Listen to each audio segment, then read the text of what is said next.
Assalamualaikum warahmatullahi wabarakatuh. Halo anak-anak, bertemu lagi bersama dengan Ibu Putri. Bagaimana kabar anak-anak pada hari ini? Semoga kita selalu dalam keadaan sehat ya, sehingga kita lebih semangat untuk melakukan aktivitas pada hari ini, dan tentunya lebih semangat untuk mengikuti pelajaran Ibu pada hari ini.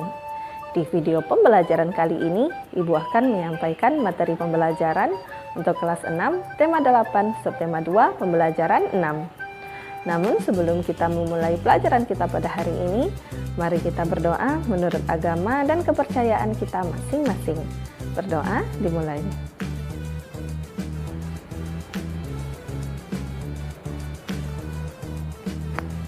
Berdoa selesai. Tujuan pembelajaran kita pada hari ini yaitu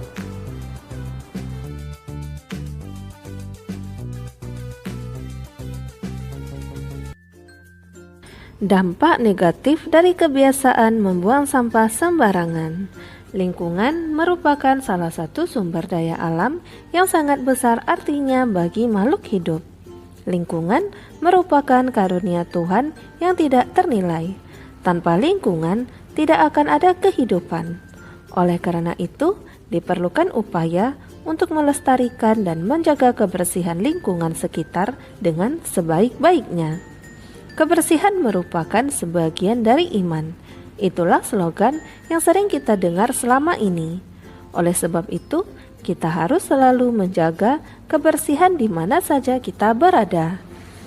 Kebersihan juga penting bagi kesehatan kita. Kebersihan adalah keadaan bebas dari kotoran, termasuk diantaranya debu, sampah, dan bau.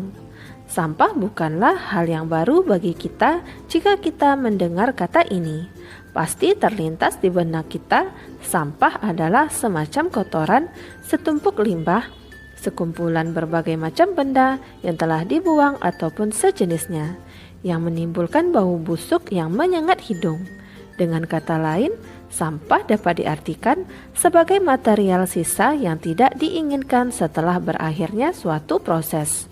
Sampah yang tidak diolah cenderung merusak lingkungan di sekitarnya. Sampah merupakan salah satu dari sekian banyak masalah sosial yang dihadapi masyarakat.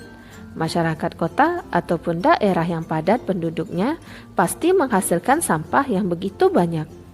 Menurut pandangan sebagian masyarakat, sampah bukanlah masalah.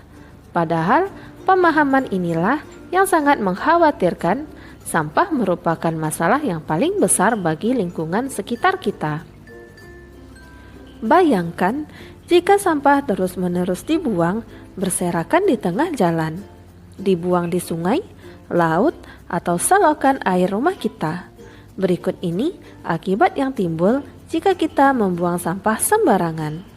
Yang pertama, menimbulkan bau busuk atau pencemaran udara. Di tempat umum seperti taman, jalan, dan tempat rekreasi, sampah yang berserakan jelas berpengaruh ketika orang sedang beristirahat sambil menikmati alam. Hal ini diakibatkan bau yang timbul dari sampah tersebut. 2. Dapat menyebabkan banjir. Sampah yang setiap harinya kita buang di sungai dan selokan, walaupun hanya sedikit, tetapi lama-kelamaan akan menumpuk dan mengakibatkan penumpukan di gorong-gorong dan bendungan sungai. Pada gilirannya, penumpukan yang terjadi akan menghambat aliran sungai dan mengakibatkan air sungai meluap. Alhasil terjadilah banjir. Yang ketiga, menimbulkan penyakit. Sampah yang menumpuk tanpa ada tindakan selanjutnya akan mengalami pembusukan dan menjadi sarang nyamuk untuk bertelur, sehingga yang dirugikan masyarakat itu sendiri. Macam-macam penyakit yang ditimbulkan yaitu demam berdarah, gangguan pernapasan, gatal-gatal, dan lain-lain. 4. Mencemari air, sungai, dan laut. Sampah yang dibuang di sungai selain mengakibatkan banjir, juga mengakibatkan pencemaran air, baik dari warna, bau, dan rasa air tersebut. Adapun sampah yang dibuang ke laut, dampaknya sangat besar dan merugikan bagi masyarakat. Antara lain, mencemari air laut, mengganggu ekosistem laut, mengganggu pelayaran, Ayo mencoba pada halaman 92, pameran informasi. Tuliskan 5 informasi penting yang kamu temukan dari bacaan dalam selembar kertas kecil. Tempelkan kertas berisikan informasi tersebut di dinding kelas. Informasi penting yang saya temukan dari bacaan tersebut yaitu 1. Pandangan salah tentang sampah oleh sebagian masyarakat. 2. Sampah menimbulkan bau busuk atau pencemaran udara. 3. Sampah dapat menyebabkan banjir. 4. Sampah menimbulkan penyakit. Dan 5. Sampah mencemari air, sungai, dan laut. Sajikan kembali informasi tersebut dalam bentuk infografis. Berikut ini adalah contoh sebuah infografis dampak negatif buang sampah sembarangan.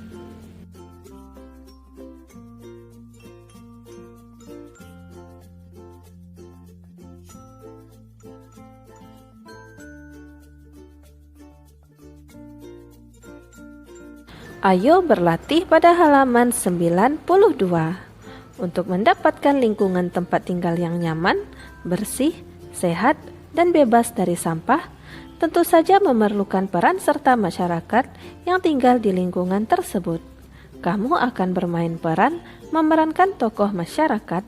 Sebagai tokoh masyarakat, kamu diminta untuk melakukan penyuluhan kepada masyarakat dan menghimbau masyarakat untuk melaksanakan tanggung jawabmu dan menjaga lingkungan. Ayo persiapkan kegiatan penyuluhanmu dengan melengkapi format berikut. Tujuan penyuluhan yaitu mengurangi sampah yang dihasilkan masyarakat. Sasaran penyuluhan yaitu masyarakat sekitar. Topik yang akan disampaikan melalui penyuluhan yaitu bank sampah atau daur ulang sampah. Dan tanggung jawab masyarakat yang akan dihimbau melalui penyuluhan yaitu menjaga kebersihan lingkungan sekitar. Ayo berlatih pada halaman 93. Lingkungan hidup yang nyaman bukan hanya berkaitan dengan kebersihan dan kesehatan fisik, tetapi juga keseimbangan hidup. Supaya hidup kita seimbang, kita perlu melakukan kegiatan-kegiatan yang menyalurkan hobi kita. Anak-anak di lingkungan tempat Siti tinggal gemar sekali menari. Ayo berlatih menari bersama mereka. Ayo kita melatih kembali kelincahan dan kelenturan kita dalam menari gantar. Ingatlah kembali gerakan-gerakan dasar dalam menari gantar. Bersama temanmu, bergantilah berlatih menari. Mintalah teman sebangkumu mengamati ketika kamu memperagakan gerakan dasar tari, gantar, dan memberikan komentar atas gerakanmu. Lakukan hal yang sama untuk temanmu. Demikianlah materi yang dapat Ibu sampaikan pada hari ini. Semoga apa yang telah Ibu sampaikan pada hari ini dapat bermanfaat untuk dirimu dan menambah ilmu pengetahuanmu. Jika dalam penyampaian materi ada tutur kata Ibu yang kurang berkenan, Ibu mohon maaf. Akhir kata, wassalamualaikum warahmatullahi wabarakatuh.